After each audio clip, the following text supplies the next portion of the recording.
Okay, so we're back very quickly. And then what we're going to do now is we're going to do another little part of the hips. So I'm going to straighten my left leg out. I'm going to raise my, no, I'm straightening my right leg. I'm lifting my left.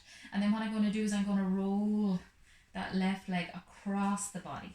And you know, maybe what you might find here now is you might need a little bit more support in order to get that left knee towards the floor. You might also find that you need to roll all the way over onto the right hand side of the body. That is fine. Okay, there's no problem whatsoever if you need to do that, because what you'll find over time is that you will get a greater opening through that hip and knee.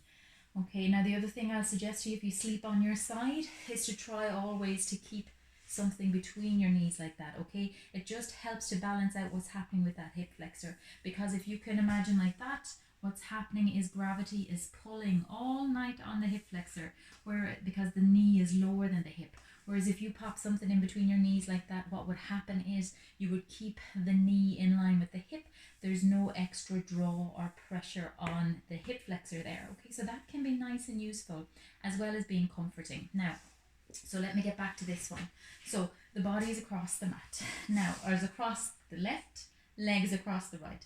Now, so what we can do then as well, if we want to increase a little bit more twist, is we can pop that left hand behind us. Now, maybe that is available for some of us, maybe it's not, it doesn't matter. You know, what you'll find over time is that you will get a little bit more movement in the body. Now, when knee is a little bit below the hip line, yes, you're working on the hip there. And even when knee is in line with the hip bone or the hip joint, you're still going to work on the hip. If you want to twist a little bit more into the back, all you'd simply do is lift the knee slightly above the hip joint, and then you're going to be getting more of a twist in the back. Okay, so that's really nice for a little bit more of the hip flexors and the low part of the back. That's one of my go-to in the morning time. I love that one in the morning time. And now, even though you know you see me doing it on one side, it's really important for everybody, and I do it myself then as well, to ensure that I also twist over on the other side. So that's a little bit more of the hip and into the back, the low part of the back. Okay, now I'll be back in a sec.